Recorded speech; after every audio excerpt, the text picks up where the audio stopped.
সংগ্রামী মা বোনেরা, আজকে এই বৃষ্টি আমি মনে করি এটা হচ্ছে আল্লাহর রহমত, এটা হচ্ছে মঙ্গল বৃষ্টি। বৃষ্টি কখনো মানুষের ক্ষতির জন্য আসে না, বৃষ্টি আসে মানুষের আশীর্বাদ হয়ে, মানুষের মঙ্গল হয়ে, এবং এইটা হচ্ছে আল্লাহর রহমত বা ঈশ্বরের ভগবানের, এটা হচ্ছে কৃপা। এই কৃপা বৃষ্টির মাঝে আমার মা বোনেরা, আমার মোহাম্মদপুরের মা বোনেরা, অন্য জায়গার থেকে মাগুরার সানিকার থেকেও মেয়েরা এসছেন, সবাইকে আমি সংগ্রামী অভিনন্দন জানিয়ে আমি শুধু এই কথাটাই বলতে চাই, আজকে আমাদের দেশ একটি নতুন ধারায় প্রবাহিত হচ্ছে।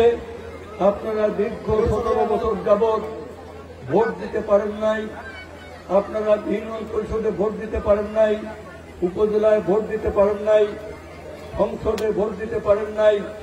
আপনারা নিজেরা ঘরে সারা রাত জেগে বসে থেকে আপনার সন্তানদের, আপনার স্বামী যারা মা, তাদের সন্তান যারা এখানে স্ত্রী তার স্বামীকে পুলিশ খুঁজে বেড়াচ্ছে, গ্রেফতার করছে, মামলা হামলা হয়েছে।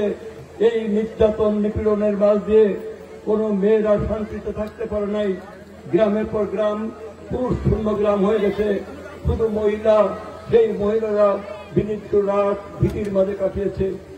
আপনারা সেই অবস্থা থেকে গত জুলাই মাসে আমাদের সন্তানেরা, আমাদের দেশের শ্রমিক, কৃষক, সাধারণ মানুষেরা তারা মহান আত্মত্যাগ করে তারা জীবন দিয়ে, এবং শেখ হাসিনার সরকার হাজার হাজার মানুষকে হত্যা করেছে, গুম করেছে, নির্যাতন করেছে।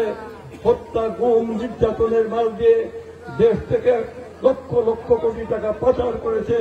সারা দেশ একটা ভীতির পরিস্থিতিতে, একটা মৃত্যুর উপত্যকায় পরিণত করেছিল। সেই মৃত্যু উপত্যকা থেকে বাংলাদেশ আজকে মুক্ত হয়েছে। আজ বাংলাদেশের এই মুক্ত স্বাধীন পরিবেশে আমরা কথা বলতে পারতে পারি নাই। কি দুর্বিষহ দিন, সেই দুর্বিষহ দিনে আমাদের নেতা করেছি, সংগ্রাম করেছি, আত্মত্যাগ করেছি। সেই লড়াই সংগ্রাম চূড়ান্ত পরিণতি ছাত্র জনতার সেই মহান বিপ্লবী অভ্যুত্থানের মাধ্যমে হাসিনা পালিয়ে গেছে। হাসিনা পালিয়ে গেছে, তার সব মন্ত্রীরা পালিয়ে গেছে, তার এমপিরা পালিয়ে গেছে, তার মেয়ররা পালিয়ে গেছে, তার উপজেলা চেয়ারম্যানরা পালিয়ে গেছে, ইউনিয়ন চেয়ারম্যানরা পালিয়ে গেছে। কিন্তু দেখে গেছে একটা বিধ্বস্ত দেশ।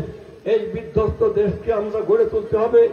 আমাদের এই বিধ্বস্ত দেশকে গড়ে তোলার জন্য সারা বাংলাদেশে তারেক রহমানের নেতৃত্বে, আমাদের পার্টির সংগ্রামী ভারপ্রাপ্ত চেয়ারম্যান তারেক রহমানের নেতৃত্বে, এবং আমাদের মহান নেত্রী, গণতন্ত্রের মা, আমাদের সেই নির্যাতিত মাতা, যিনি আপোষ করেন নাই, যিনি অন্যায় সহ্য করেন নাই, যিনি দেশ ত্যাগ করেন নাই, সেই বেগম খালেদা জিয়াউর রহমানের সহধর্মিনী, 3 বারের প্রধানমন্ত্রী, তাকে নির্মমভাবে তাকে নির্যাতন করা হয়েছে, কারাগারে রাখা হয়েছে।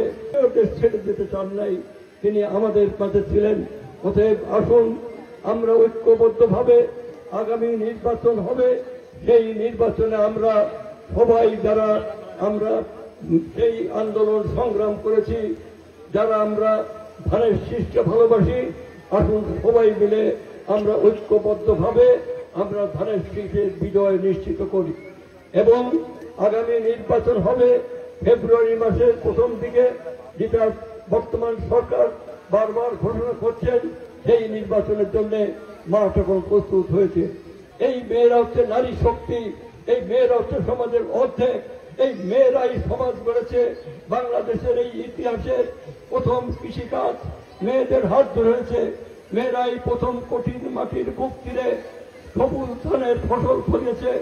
মেয়েরা, আপনার পুরুষরা মাঠে চলে যায়, মেয়েরা তাদের ভাত রান্না করে, মেয়েরা গরুর খাবার দেয়, মেয়েরা রাত দিকে বসে থাকে, মেয়েরা ধান বানে, পাট নাড়ে, সব কাজ এই মেয়েরা করে। মেয়েরা সন্তান মানুষ করে। সেই মেয়েদের সন্তান, আমার মা বোনদের সন্তান যখন লেখাপড়া শিখে চাকরি পায় না, বাড়িতে তখন মুখ কালো করে বসে থাকে। মেয়েটা লেখাপড়া শিখে, না হচ্ছে বিয়ে, না হচ্ছে চাকরি, তখন মায়ের যে কান্না, মায়ের যে বুক ফাটা দিয়ে এটা আমরা জানি, কারণ আমরা গ্রামের মানুষ, গ্রামে বসবাস করেছি। তাই আগামী নির্বাচনে আমাদের পার্টির তরফ থেকে ঘোষণা করা হয়েছে, এই নির্বাচনে আমরা মহিলাদেরকে স্বনির্ভর করে তুলব। আমি ব্যক্তিগতভাবে আগামী নির্বাচনে আপনাদের আশীর্বাদ দোয়া পেয়ে নির্বাচিত হলে আমি যদি আপনাদের দোয়ায় যদি আমি আমার উপযুক্ত জায়গায় যদি আমি যেতে পারি, তাহলে আমাদের ব্যাপক কর্মসংস্থানের ব্যবস্থা আমরা করব। আমরা নদী খনন প্রকল্প নেব, আমরা মধুমতি নদী, আমরা নবগঙ্গা নদী, ফটকি নদী, আমরা তিস্তা নদী, এই সমস্ত নদী যে মালার মতো সাজিয়ে আছে আমাদের এই কনস্টিটুয়েন্সিতে, আমরা এই নদী খনন করব। মানে বিশ্ব ব্যাংকের অর্থায়নে সেখানে হাজার হাজার মানুষের চাকরি হবে, কর্মসংস্থান হবে। আমরা শিল্প কলকারখানা গড়ে তুলব, যাতে করে এই অঞ্চলে বেকার ছেলেমেয়েরা চাকরি পায়।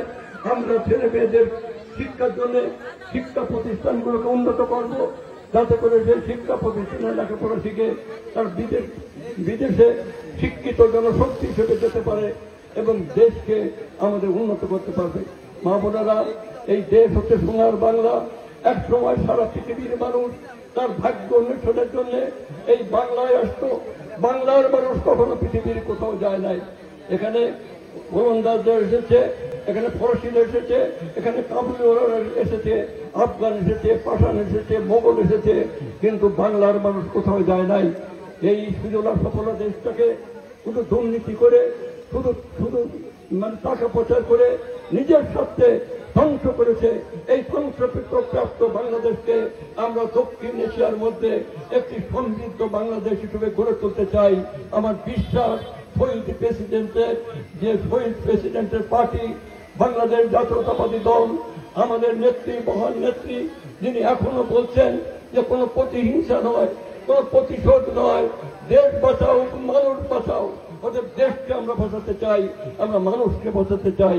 তাই আজকে আপনারা যেভাবে এখানে এসছেন, ভোটের মাঠে আপনারা এইভাবে নিজেরা সংগঠিত করে, নারী পুরুষ সংগঠিত করে আপনারা এই নেতৃত্ব নেবেন এবং আপনারা ভোটের মাঠে যাবেন এবং সেখানে আপনারা ভোট দেবেন।